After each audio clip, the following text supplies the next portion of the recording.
transportasi berbasis jalan di Jakarta mengusung program inklusivitas sebagai salah satu nilai yang termuat dalam standar pelayanan minimal angkutan umum Jakarta untuk memberikan pelayanan yang berkualitas, cepat, aman, nyaman, mudah, dan terjangkau, serta terukur. Selain itu, Transjakarta berkomitmen untuk mendukung terwujudnya Sustainable Development Goals yang dipoyakan dengan semangat inklusif untuk kaum rentan yang terdiri dari lansia, perempuan, anak, dan teman-teman disabilitas. Transjakarta berperan aktif untuk mewujudkan SDGs, khususnya pada tujuan 5 tentang kesetaraan gender dengan target untuk dapat menghapus segala bentuk kekerasan terhadap kaum perempuan di ruang publik dan di ruang pribadi, termasuk tentang kota dan pemukiman yang berkelanjutan dengan target pada tahun 2030 dapat menyediakan ruang publik dan ruang terbuka hijau yang aman, inklusif, dan mudah dijangkau, terutama untuk perempuan, anak, lansia, dan teman-teman penyandang disabilitas.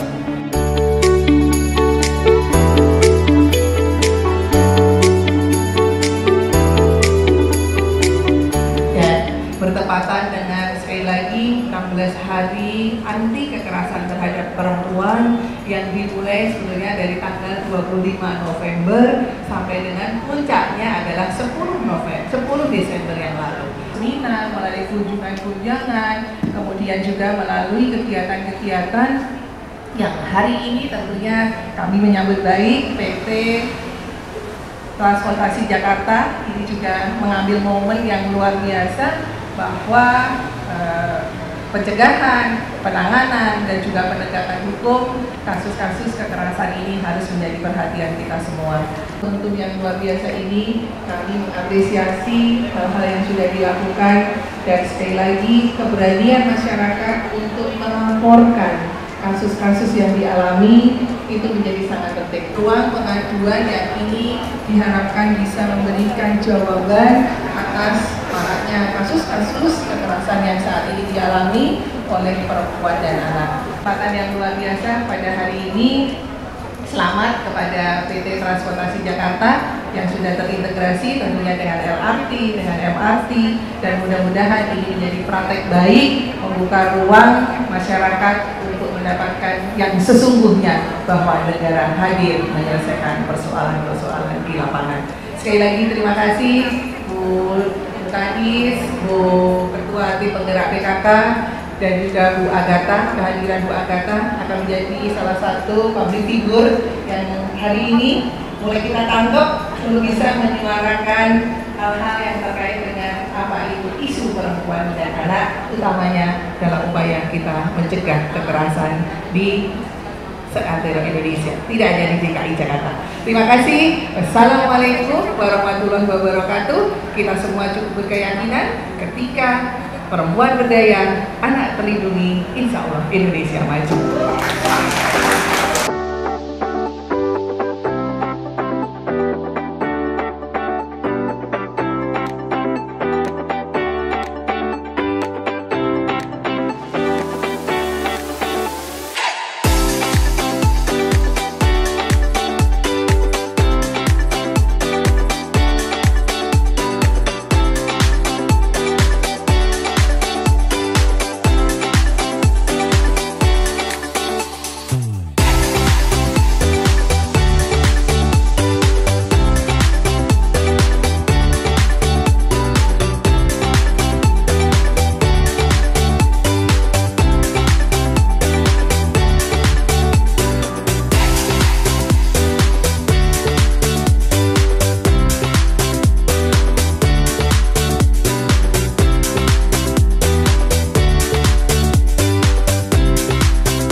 ingin mengundang Kepala Departemen Pengembangan Standarisasi Layanan Bapak Muhammad Ridwan untuk ke depan.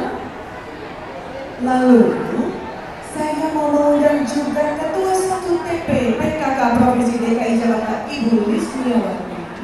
Silakan Ibu. Lalu saya mengundang juga Kepala Dinas PPAP di Provinsi DKI Jakarta, Ibu Tuti Kusumawati.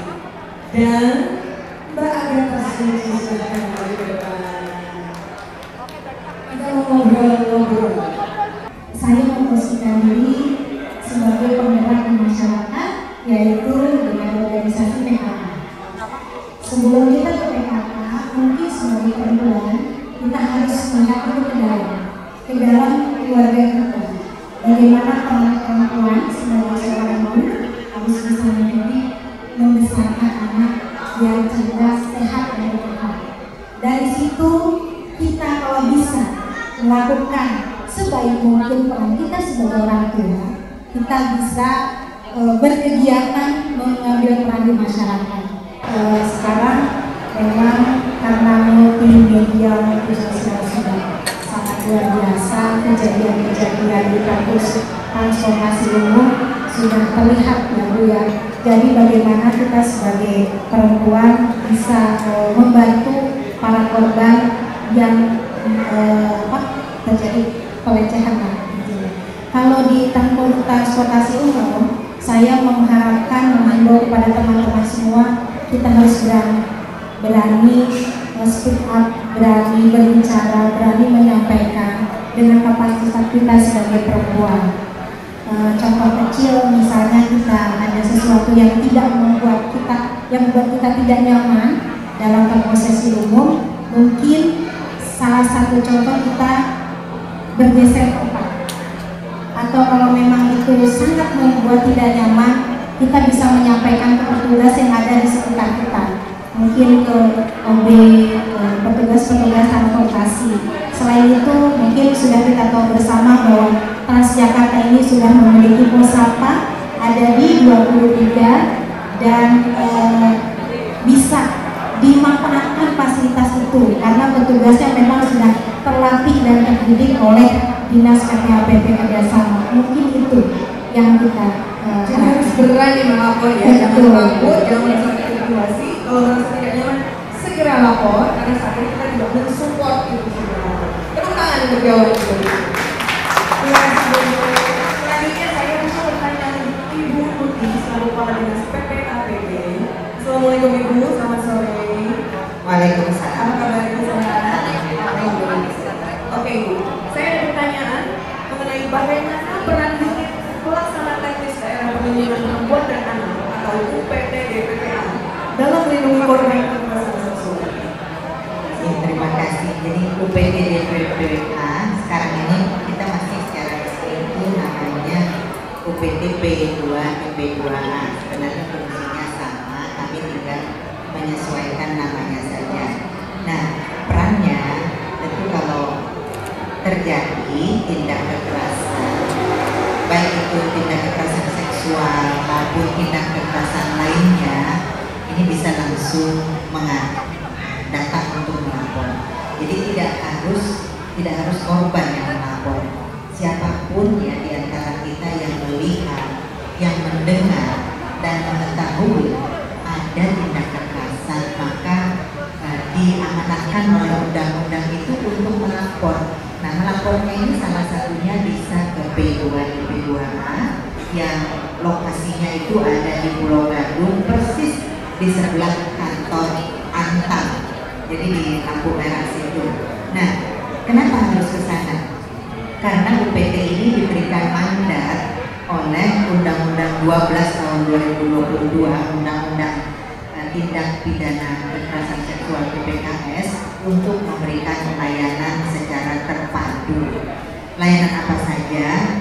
Layanan yang sekarang ini sudah berjalan, yakni layanan psikologis. Jadi bagi orang yang mengalami tindak kekerasan ini kan perlu diketahui seberapa jauh dampak psikologisnya. Maka P2-DP2A ini bisa memberikan layanan mulai dari pengukuran dampak psikologis sampai memberikan pendampingan sampai dengan juga trauma healing. Lalu juga layanan yang kedua yang diberikan yaitu layanan dari segi konseling hukumnya, dari segi konstelasi hukumnya seperti apa, hak dari korban ini seperti apa, korban ini kemudian bisa diberikan pendampingan. Jadi kita juga memberikan pendampingan ketika dia di BAP di kepolisian, lalu kemudian sampai dengan barangkali kalau sampai ke pengadilan kami juga bisa memberikan pendampingan. Nah, hal yang lain yang bisa difasilitasi melalui UPTP 2TP2A ini adalah restitusi. Restitusi itu yaitu semacam ganti rugi bagi korban terhadap pelaku, yang mana pemberi restitusi ini adalah LPSK, Lembaga Perlindungan Saksi Korban, dan kita di P2TP2 ini bisa memfasilitasi untuk ke LPSK tersebut. Lalu kemudian P2TP2 ini juga memberikan layanan fasilitasi apabila diperlukan rumah aman. Nah, rumah aman, lalu kemudian apabila kemudian diperlukan juga perawatan di rumah sakit. Kalau atas dasar kekerasan itu memerlukan perawatan di rumah sakit, itu yang bisa dilakukan. Dan di tahun 2023 ini P2TP2A akan hadir dilengkapi dengan rumah perlindungan sementara. Jadi kami sudah akan menjalankan bagian penting, salah satu bagian penting dari Undang-Undang TPKS itu, yakni ada rumah perlindungan sementara, melengkapi layanan yang sudah ada. Kalau yang sudah ada ini kan rumah aman, dikelolanya oleh Dinas Sosial, maka rumah perlindungan sementara akan melekat dan itu jadi satu kesatuan dengan P2TP2A. Luar biasa, tepuk tangan buat ibu-ibu bersama. Jadi memang pemerintah sudah full support untuk kekerasan terhadap perempuan ya, sudah full support.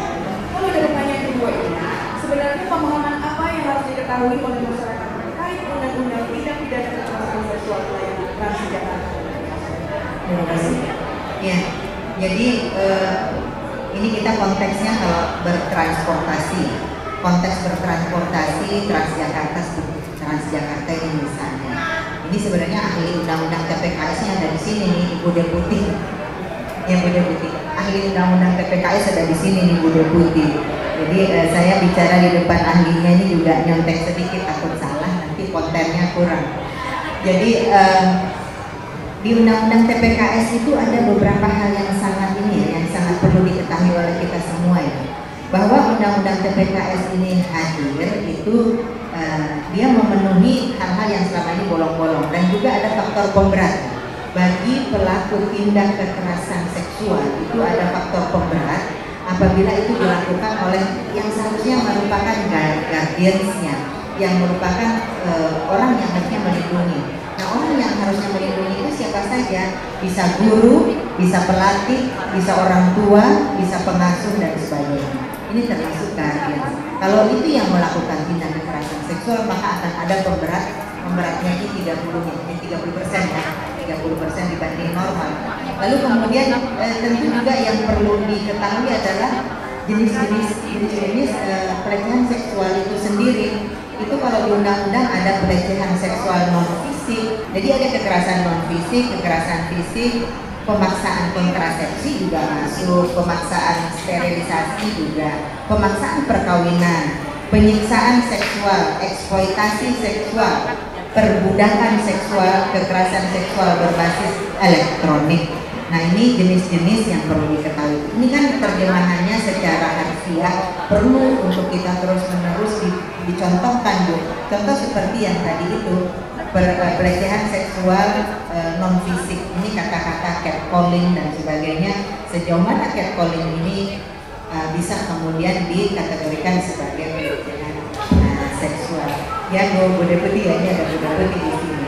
Ini pelecehan seksual. Misalnya, wah ini cantik sekalinya ini cantik sekali bernuansa. Wah, montok banget gitu ya, Bu. Itu udah boleh. Itu ahlinya nih ada Bu Deputi sebenarnya. Jadi itu. Dan satu lagi tadi, apabila ada yang mengalami atau melihat atau mendengar dan langsung pengen lapor, itu bisa langsung memutar nomor Jakarta Siaga 112 atau WhatsApp 24 jam sehari, 7 hari seminggu. Ini di unit reaksi cepatnya P2TP2A di 0813 176 176 22. Itu 24 jam. 24 jam. Ya. Oke, terima kasih Bu Turi. Jadi jangan mau dipaksa ya, karena sekarang ini ada orang yang ya udah deh kalau dipaksa, itu nggak boleh ya. Pelecehan. Itu Ibu kalau boleh saya tahu yang melaporkan itu harus si korban sendiri, atau misalnya saya punya tetangga yang mengorbankan, padahal saya sebagai korban ya terima-terima aja. Itu gimana ya Bu? Ini amanat undang-undang. Jadi di undang-undang itu disebutkan ya, barang siapa melihat, mendengar atau mengetahui itu dimintakan untuk melapor dalam konteks penyelamatan korban, bukan konteks ikut campur urusan orang. Ini adanya di Undang-Undang KDRT ya Bu ya, adanya di Undang-Undang KDRT. Jadi ini sering menjadi pertanyaan, bahkan juga ya anggota DPRD kalau kami sedang rapat kerja itu nanya, Bu, itu masyarakat khawatir dilaporkan balik atau khawatir dianggap ikut campur urusan rumah tangga orang. Loh, ini amanat undang-undang dan harus dijalankan, mengikat seluruh warga negara Indonesia untuk mengimplementasikan undang-undang ini. Konteksnya adalah menyelamatkan korban dan harus kasih tahu, nggak harus korban, yang melihat pun harus lapor. Oke. Kita sebagai perempuan, kita punya cantiknya kita masing-masing, kita punya kehebatan kita masing-masing. Kita harus embrace sebagai perempuan, saling support women.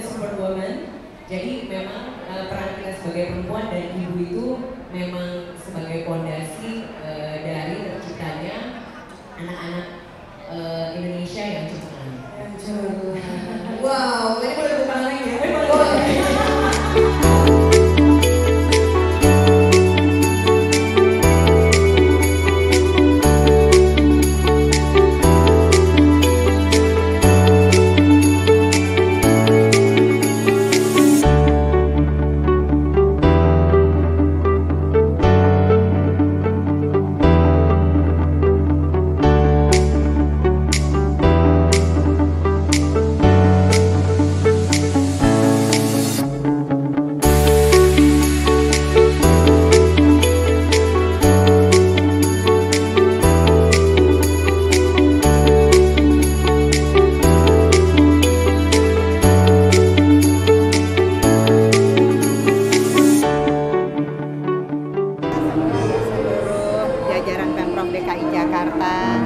Bersama-sama dengan jajaran BUMD transportasi seperti hari ini di Transjakarta, yang lalu kita juga bersama-sama dengan LRT dan MRT, dan tentu saja juga bersama-sama dengan tim penggerak PKK senantiasa berikhtiar untuk pertama kita mencegah tindak kekerasan terhadap perempuan dan anak itu melalui berbagai aktivitas, seminar, kampanye, sosialisasi seperti hari ini.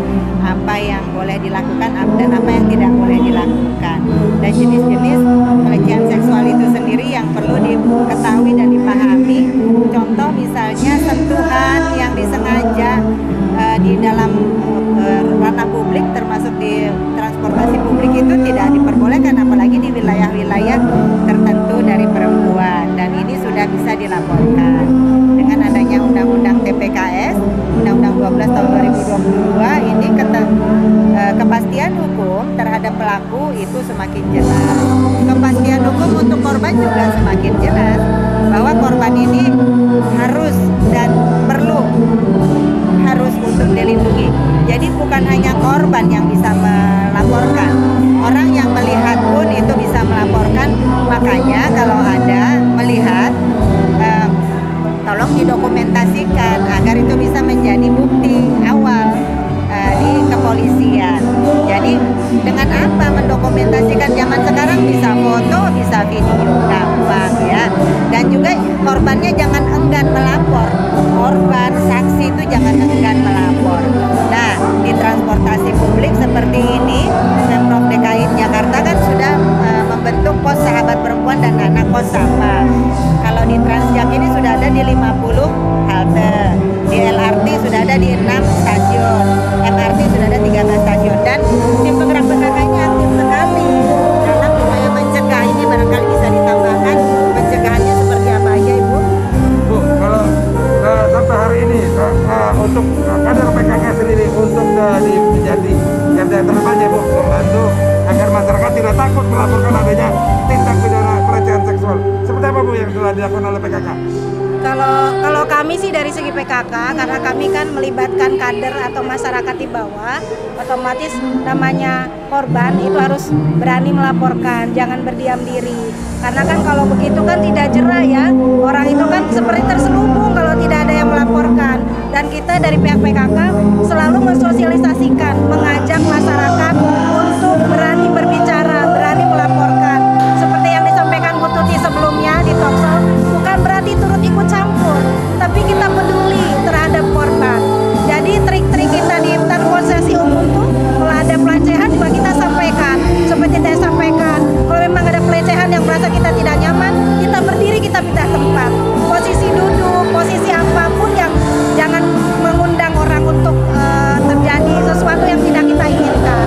Itu sih selalu kita sampaikan kepada masyarakat di bawah. Satu lagi, melapornya kemana ya? Kan gitu pertanyaannya. Nah, Jakarta Siaga 112 itu pilihan yang bisa dipilih. Dia kalau dihubungi melalui handphone, bahkan handphone yang tidak ada pulsanya pun bisa. Jakarta Siaga 112. Lalu kantor polisi terdekat.